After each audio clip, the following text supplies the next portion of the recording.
Vamos a escuchar al ponente del informe, el asambleísta Daniel Mendoza, presidente de la Comisión del Régimen Económico. Este día, para tratar un tema de tanta sensibilidad que requiere de la responsabilidad de toda esta asamblea, de todas las bancadas, para que podamos construir la mejor reforma económica posible. Voy a pedir por favor a tecnología que proyecte un video corto para dar inicio a mi intervención. En la Asamblea Nacional el proyecto de ley de crecimiento económico. La Comisión de Régimen Económico de la Asamblea sigue recibiendo comparecencias sobre el proyecto de ley de crecimiento económico. Comenzó oficialmente el análisis del proyecto de reformas económicas y tributarias. Entre observaciones a favor y en contra, los integrantes de la Comisión de Régimen Económico. 18 comparecencias adicionales realizó la Comisión de Régimen Económico. Y durante este fin de semana la Comisión de Régimen Económico recibió más comparecencias. Se logró aprobar el informe para primer debate de la Ley de Crecimiento Económico. El pasado viernes 18 de octubre de 2019, el Ejecutivo envió a la Asamblea Nacional el proyecto de Ley de Crecimiento Económico. La Comisión del Régimen Económico y Tributario y su regulación y control empezó el análisis del proyecto. El proyecto de ley contiene 404 artículos, 22 reformas, 8 disposiciones generales, 25 disposiciones transitorias y una disposición final. La aprobación del informe cumplió con todos los requisitos de ley. Para la aprobación, hubo una moción del asambleísta Franco Romero. La aprobación del informe se dio con 7 votos a favor, 2 abstenciones y 3 en contra. Ha sido un trabajo intenso de la Comisión del Régimen Económico para sacar adelante el informe para primer debate. Más de 40 actores de 60 sectores de la sociedad civil hicieron sus aportes. Alrededor de 50 horas de análisis. Hoy, la intención es generar un amplio debate en el Pleno a fin de que los legisladores conozcan las reflexiones, análisis y posturas de gremios, organizaciones, actores públicos y privados, así como los criterios técnicos de los comisionados. Es nuestra responsabilidad construir la mejor ley posible. Asamblea Nacional, gestión legislativa con resultados.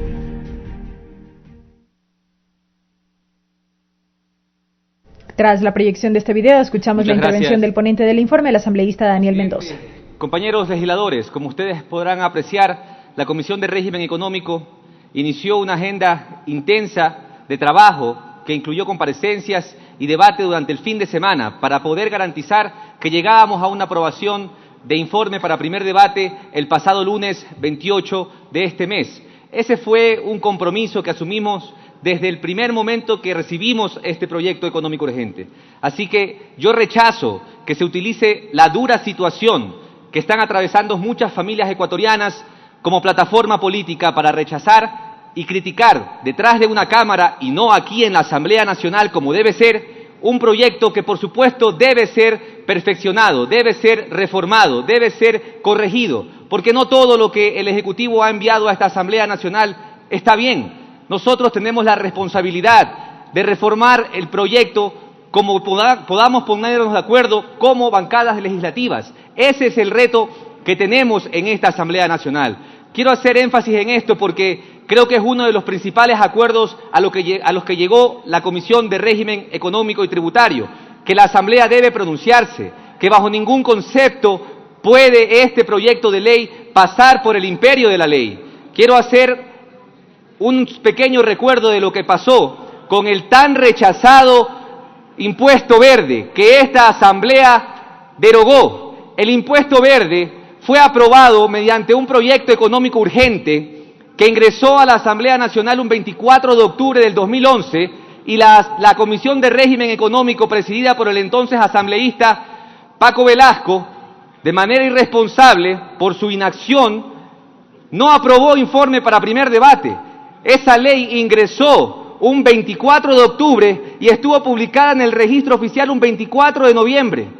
Eso pudo pasar con este proyecto económico urgente si nosotros no teníamos un informe para primer debate, para poder garantizar que en este seno, aquí, en el Pleno de la Asamblea Nacional, podemos recoger todos los aportes, como manda la Ley Orgánica de la Función Legislativa en su artículo 59, que dice claramente, se remitirá al presidente de la Asamblea el informe que incluya todas las observaciones recibidas durante el proceso de debate. Así que yo quiero decirles, compañeros legisladores, celebro que estemos esta tarde debatiendo este importante tema porque es lo correcto, es necesario que dialoguemos.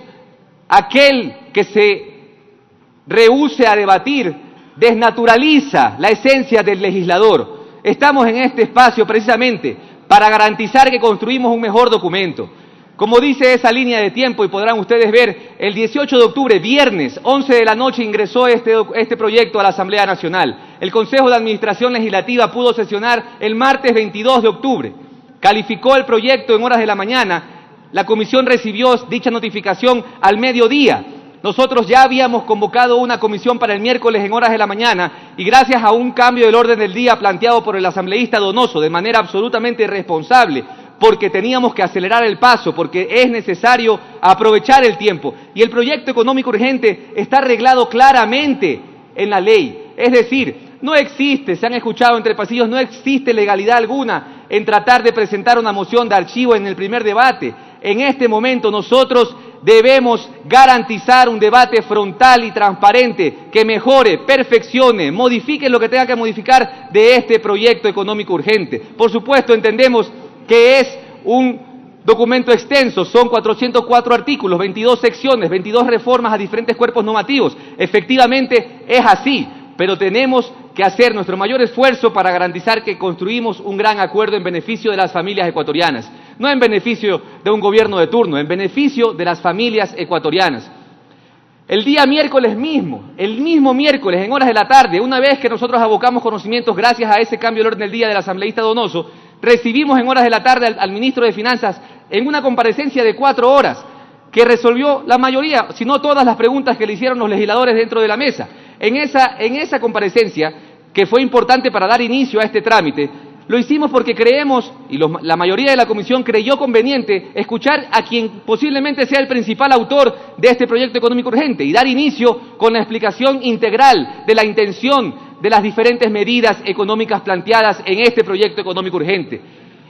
Ese mismo día nosotros aprobamos un cronograma de diferentes comparecencias que recibió solicitudes de todos los comisionados para poder invitar a representantes de diferentes corrientes de pensamiento. Así que yo quiero felicitar a la comisión, a los integrantes de la comisión, por el nivel de respeto y tolerancia demostrado durante todos estos días que pudimos sesionar desde muy temprano en la mañana hasta muy tarde en la noche. Ese nivel de respeto también demuestra el compromiso que tenemos con sacar adelante este proyecto económico urgente. Así que el día domingo, a las 4 de la tarde aproximadamente, se convocó a una comisión para el día lunes, donde se incluyó un informe borrador. Ese informe borrador, el día lunes, que nos reinstalamos a las 7 de la mañana, los comisionados tenían pleno conocimiento de dicho documento. Y yo felicito a los legisladores que tuvieron que venir desde provincias lejanas, levantarse mucho más temprano para estar a las 7 de la mañana en la comisión sesionando.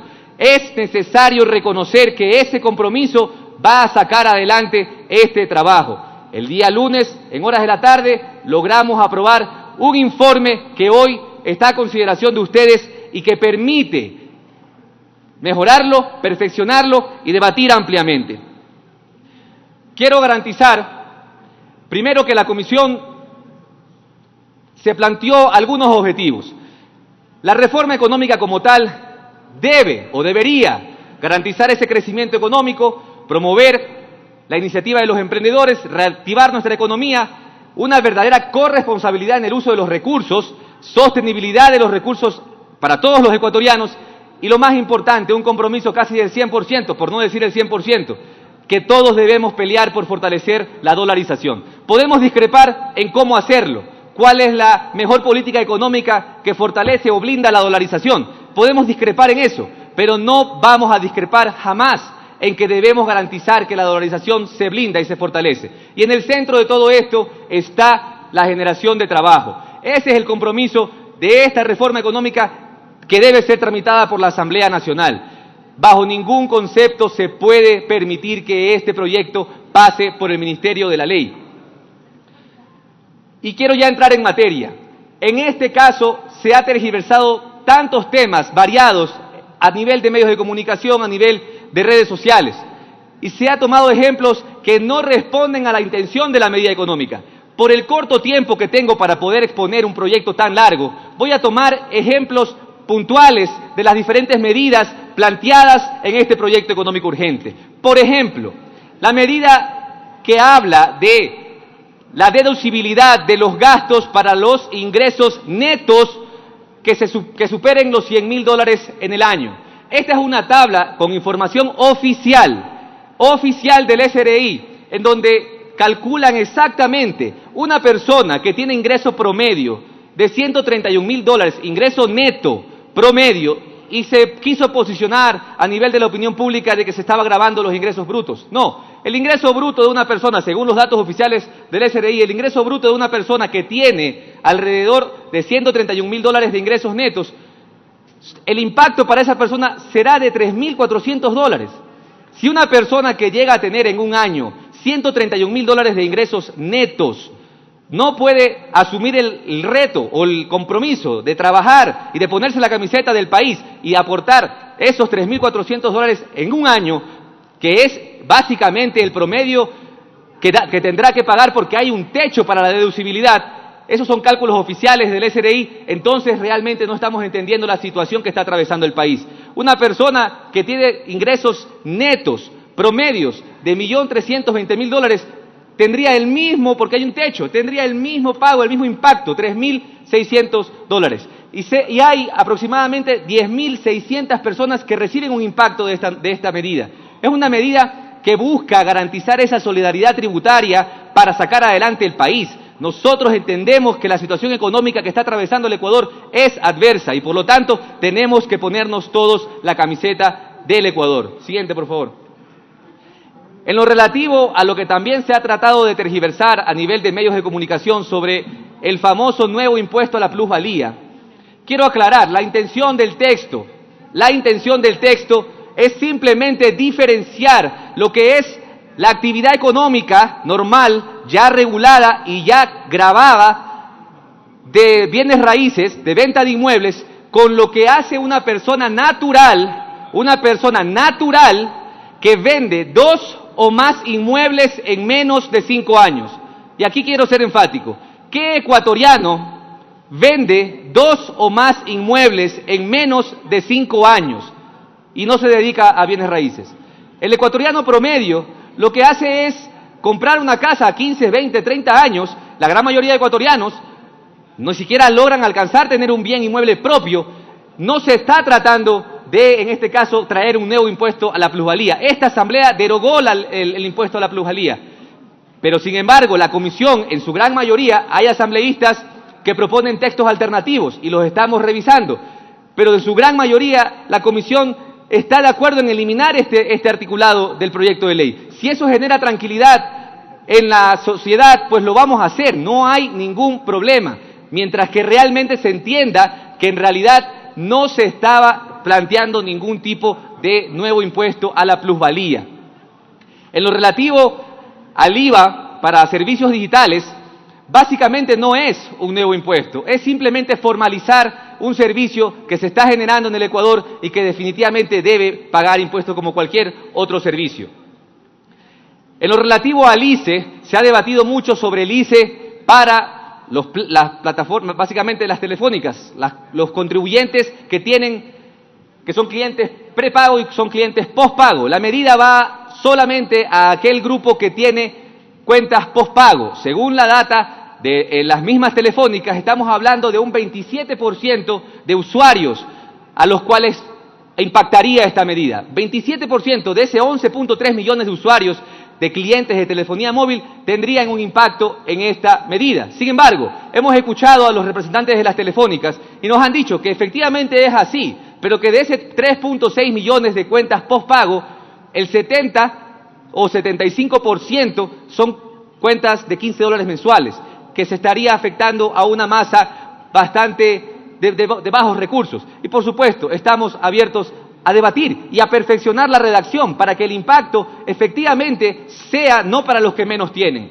Por supuesto que tiene que haber objetivos de recaudación. Es necesario para garantizar una sostenibilidad fiscal, pero por supuesto que vamos a trabajar para perfeccionar, modificar, cambiar lo que tengamos que cambiar y garantizar que las medidas afectan a quienes pueden recibir ese impacto y no a quienes no tienen recursos. En lo relativo al ICE para la cerveza, efectivamente se ha logrado disminuir de lo que estaba actualmente para la cervecería artesanal de 2 a 1.5, fomentando mucho más el consumo y la producción de este tipo de cervezas. Aquí hay un grupo importante de jóvenes emprendedores que confían en el Ecuador y que quieren salir adelante. Hemos recibido también propuestas de grandes cerveceras en la comisión. Son propuestas que han sido escuchadas con el nivel de respeto necesario y que evidentemente han tenido cierto eco en diferentes legisladores. Y eso es válido. Hay que trabajar para construir un documento que garantice libre competitividad, igualdad de condiciones para todos los actores de mercado. Y eso lo vamos a conseguir. En lo relativo al medio ambiente, que esta asamblea ha sido tan expedita en pronunciarse sobre la necesidad de trabajar por el cuidado del medio ambiente y modificar patrones de consumo. Esta medida, particularmente de 10 centavos a cada funda jaladera, se busca implementar a través de los supermercados. No se está pensando poner 10 centavos a una funda que se utiliza de otra forma en algún restaurante o en algún lugar de comidas. Se está buscando simplemente modificar un patrón de consumo para que se desincentive la compra de esa funda en el supermercado. Y estamos convencidos que eso va a ayudar. Estamos convencidos que eso va a ayudar y eso es positivo. Son muchos de los aspectos positivos que tiene esta reforma. No todo es positivo, seguramente. Y aquí estamos para debatir y ponernos de acuerdo. En lo que respecta al ICE de vehículos eléctricos, se elimina el ICE para fomentar la compra y el uso de este tipo de vehículos. También en la línea de garantizar el cuidado al medio ambiente. Recientemente tuvimos una inestabilidad fuerte por temas de subsidios. Esto también va a permitir de alguna forma ayudar a que se consuma menos combustible.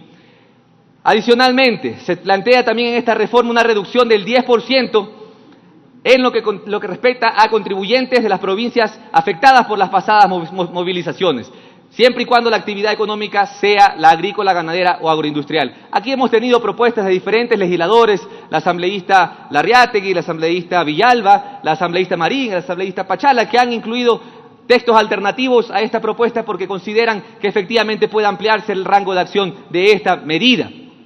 En lo que respecta a lo que también ha generado mucho debate, y el debate es positivo, mucho debate alrededor del gremio de los contadores. Esta medida de una tasa plana para los microempresarios que tengan ingresos de hasta $300.000 les facilita muchísimo su ejercicio. Yo antes de mi intervención escuchaba la intervención de la Comisión General del joven microempresario que estaba hablando sobre la importancia de eliminar esos costos operativos iniciales cuando un emprendimiento aún no tiene ingresos sostenidos. Por lo tanto, esta es una medida creativa, innovadora, que permite apoyar a estos emprendedores y también formalizar a muchos otros que no están tributando como deberían hacerlo. En lo relativo a la reducción del ISD, aquí quiero ser muy enfático. Esta, primero que nada, no es una medida que considera sacrificio fiscal. Se ha tratado de posicionar por diferentes sectores de que esto es sacrificio fiscal para el Ejecutivo. No lo es. En realidad, están disminuyendo del 5% al 2.5%, sí, efectivamente, el impuesto a la salida de divisas, pero a su vez están eliminando el crédito tributario. Por lo tanto, no es una medida que considera sacrificio fiscal. ¿Garantiza una mejor estabilidad fiscal? Sí, y da una liquidez adicional para los empresarios que puedan usar ese dinero y no tener que pagarlo como lo pagaban al 5% anteriormente. La medida que habla precisamente sobre las empresas, los pagos de las empresas que generan ingresos por más de $1 millón. Estamos hablando de una propuesta que ha recibido alternativas de diferentes comisionados. Esta tabla ejemplifica mucho lo que se puede mejorar. El asambleísta Donoso, recuerdo, en la comisión planteó la alternativa, por ejemplo, de eliminar la categoría 2, si es la categoría que tiene el mayor número de ciudadanos impactados por la medida, y la recaudación es el 10% de lo que sería la última categoría de quienes tienen ingresos por encima de los $10 millones. Entonces es una propuesta que al final debemos analizarla. Y yo lo que les planteo, señores legisladores, es que podamos, por supuesto, criticar absolutamente todo lo que consideremos no está correcto en el proyecto, pero que venga acompañado también de una alternativa que permita alcanzar esos objetivos de recaudación que se necesitan hoy para garantizar esa estabilidad fiscal en el Ecuador. Todos reconocemos la situación complicada que estamos atravesando. Así que yo los invito a que efectivamente critiquemos todo. La Comisión de Régimen Económico está abierta a recibir absolutamente todas las propuestas. El informe que hoy estamos debatiendo recoge una matriz comparativa de aportes y observaciones de todos los legisladores, de todas las corrientes de pensamiento, y eso demuestra precisamente que todos votamos, o los 7 asambleístas que votamos a favor de ese informe, es para que debatamos aquí y recibamos más aportes de ustedes, el resto de legisladores de esta asamblea. Por lo tanto, no podemos permitir que se critique. Una vez que hemos escuchado al sector público, al sector privado, es necesario escuchar también a la Asamblea Nacional. En el caso de la eliminación del anticipo al impuesto a la renta, por supuesto esto significa un sacrificio de flujo para el Ejecutivo. Es un sacrificio de flujo al final del día. Sin embargo, es un pedido que ha venido siendo impulsado por años por diferentes sectores, cámaras, y hoy esta Asamblea puede convertirlo en una realidad. Eliminar el anticipo del pago del impuesto a la renta. Adicionalmente también se suprimirá la condición de agente de retención de 100.000 contribuyentes. Y en esto quiero ser muy enfático. En el país hay alrededor de 106.000 contribuyentes que son agentes de retención. Se está eliminando cerca del 95% de esos agentes de retención, lo que significa, en términos prácticos, un ahorro significativo en gastos operativos, en gastos administrativos, que no deben tenerlos y no lo tendrán más estos 100.000 contribuyentes. ¿Por qué? Porque la recaudación mayor, el grueso, estaba en el segmento más pequeño. Ese fue el análisis que se hizo y creo que es válido. Es una especie de ley de Pareto, que en el 20% reside el 80% de la recaudación. Siguiente, por favor. En lo relativo al sector agroproductivo, se han incluido medidas positivas alrededor del IVA cero para muchos de los bienes que tienen que comprarse para que se produzca la tierra. Obviamente eso nos va a brindar mayor competitividad. El régimen simplificado que se impulsó exitosamente para el sector bananero. Tenemos en la comisión un representante del sector bananero como el asambleísta Romero, quien pudo hacer una explicación detallada de lo que el sector bananero ha podido hacer con este régimen simplificado, con esta tasa plana. Eso se busca, con la medida planteada en la reforma económica, expandirlo a todas las áreas agroproductivas, con diferentes condiciones, pero esa es la intención al final del día. IVA cero para los tractores de llantas de hasta 300 HP y, obviamente, un mejoramiento de la tasa plana del sector bananero. Un tema que tiene una sensibilidad superior.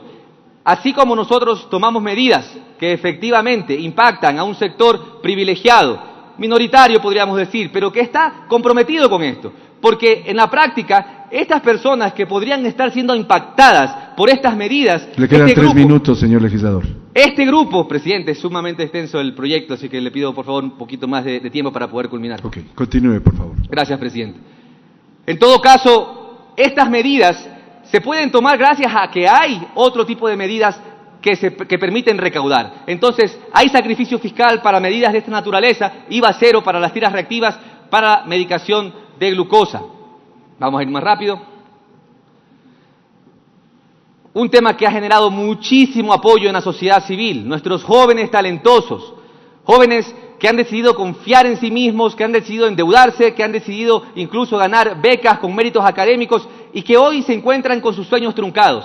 Esta es la verdadera oportunidad de solucionar esos problemas. Hemos recibido propuestas interesantes. El asambleísta Melo hizo un análisis importante en la comisión en donde se diferenciaba al deudor de un crédito que efectivamente en primera instancia sabe que va a pagar y a quien recibió una beca y luego no pudo regresar y conseguir un trabajo y esa beca se le convirtió en deuda. Así que esta remisión de intereses, multas y recargos a estos 8.707 jóvenes realmente le va a dar al país un potencial en talento humano importantísimo para salir adelante.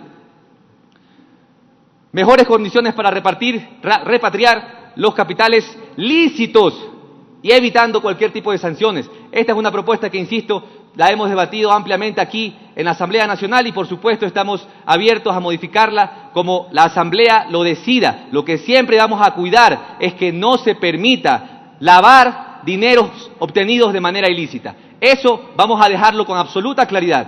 Muchos de los legisladores lo hemos dicho con total contundencia. hay que perfeccionar la redacción de la ley que hemos recibido.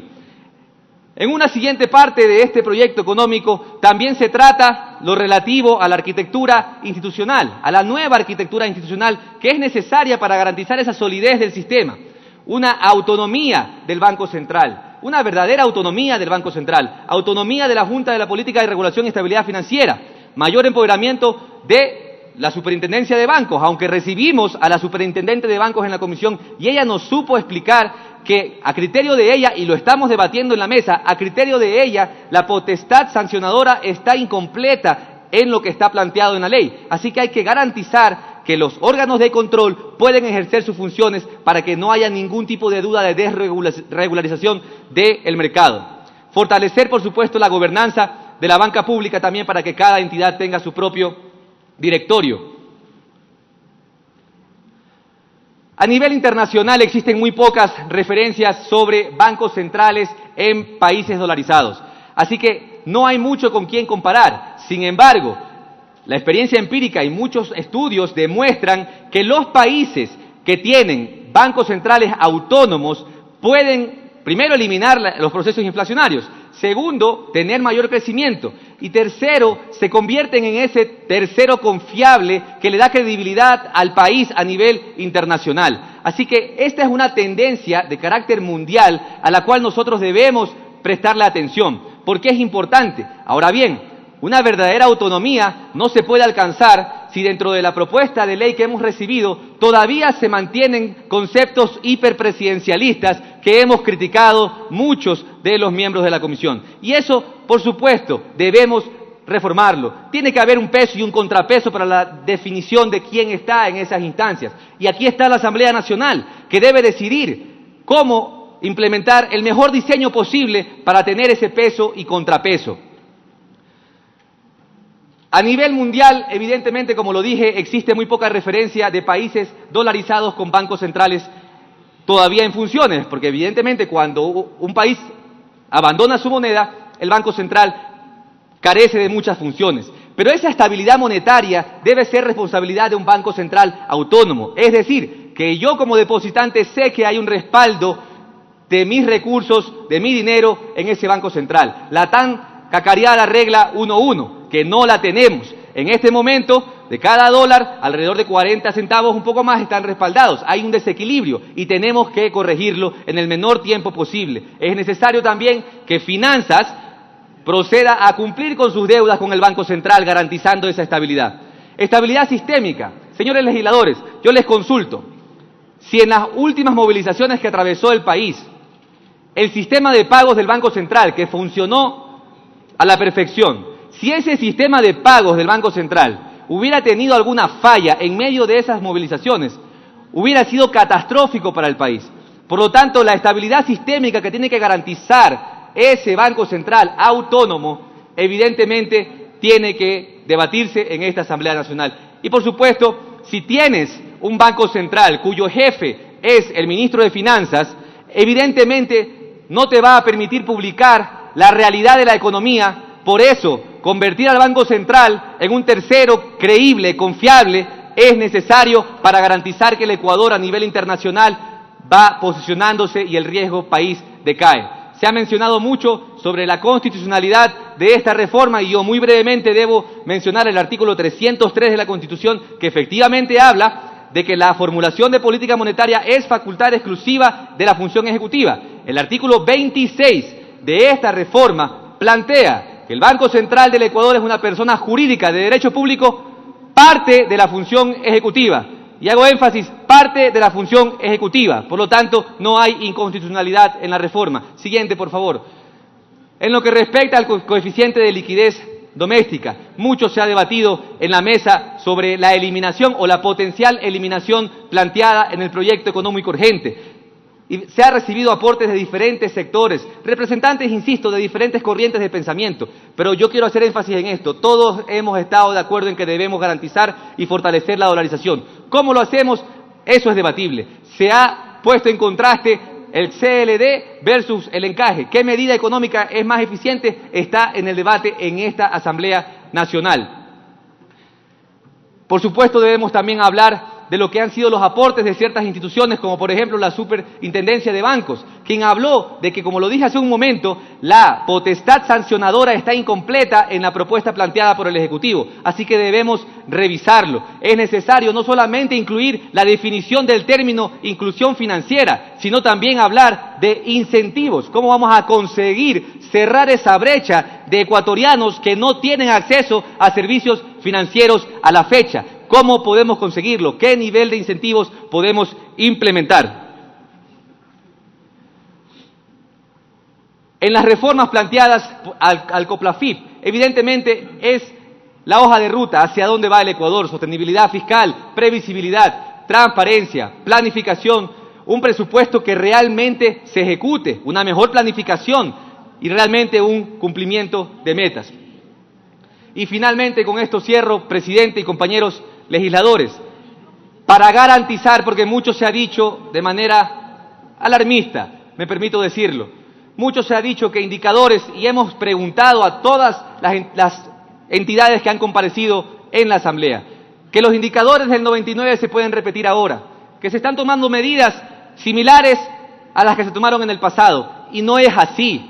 Primero, que en la crisis del 99 no existía la dolarización, no teníamos este sistema monetario. Segundo, si nosotros logramos tener ese Banco Central verdaderamente autónomo, si tenemos esa superintendencia de bancos fortalecida en su capacidad de control y regulación, y tenemos garantizados los depósitos de los ecuatorianos con un directorio también independiente del COSEDE, la crisis o cualquier posible potencial crisis del futuro podrá ser evitada. Muchísimas gracias, señor presidente y compañeros legisladores. Concluye la intervención del